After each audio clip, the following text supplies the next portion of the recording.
Something else that we can look at is HPE. I recently did earnings stream on this, and this broke into new all-time highs. So this has quite a lot of potential. Now, I'm not looking to buy a green candle here. I want to see some kind of a retracement into a higher low and then basically following the uptrend. So it could be just as simple for HPE to wait for a retest of the previous all-time high, which is 1948. So we're currently trading at $21.84, right? And I'm bullish on it, but I would like to see a pullback to get involved. So I'm not going to buy here at 21.84. There's way too much risk that it basically pulls back and that it basically was going to punish people who are long right now with stop losses below $20, thinking that, yeah, we're now going to 30 straight away. So my idea is move below 1948, 4-hour candle close back above during regular trading hours is our long entry. I'm looking at 25 as a nice level for HPE, but I want to kind of front run that also a little bit. So I think 24.88 is going to be a nice profit taking target. Let's give our stop loss some room here. Let's put it at 17.31.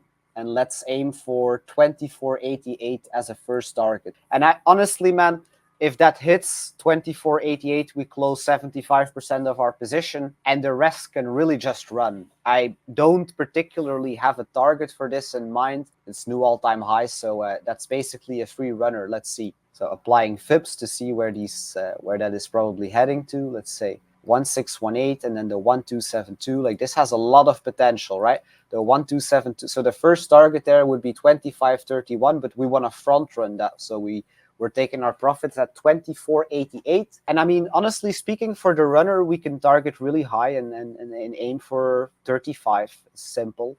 This is something that is breaking into new all-time highs, and that might be a very, very lucrative play. The other option that I'm thinking, right, I'm kind of debating here whether I want to wait for a move below and a 4-hour candle close back above, or whether I actually just want to put a limit order. Let's make it more simple. Let's just put a limit order at 19.47. It's going to be even more simple.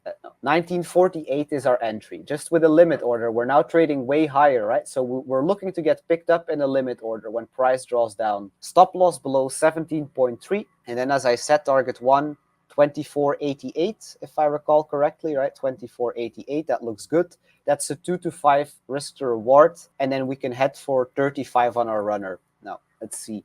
So the stop loss percentage is about 11%. So let's do some quick math here. We can use $45. So 45 divided by 19.48, which is our entry. It's basically 2.3 shares, so 2 shares and 30% of a share. So if you can work with partials, that is the best. I'm also personally on exchanges that allow me to take partial positions. That allows you to be way more accurate with your risk management. Now, if you're, for example, not on an exchange that allows you to buy partial shares, I mean, the conservative thing to do here, right, is simply with a $500 account to buy 2. Very simple. So 1948 is the entry. And the stop loss is 17.31. So that means that per share, if your stop loss hits, you're losing $2.17. You do that times 2, that's $4.34. That's less than 1% on your $500 account, right?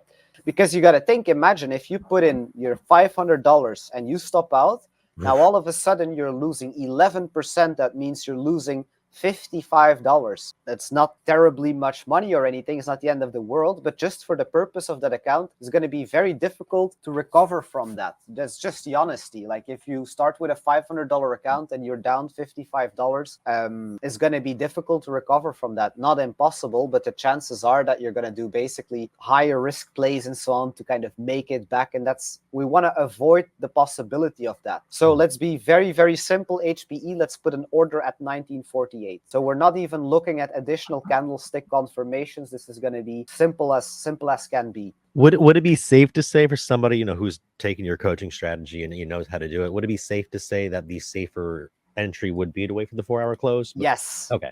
The problem with that is that I would want to then explain that, yeah, move below 1948, the 4-hour close back above that level is the entry, but then the stop loss, right? The stop loss goes below the low that is made below 1948 before we close the 4-hour back above. You know how that works, but that is a stop loss that I cannot tell you because I don't know yet how far it goes. Like, does this nuke to $19 and then close back above 1948?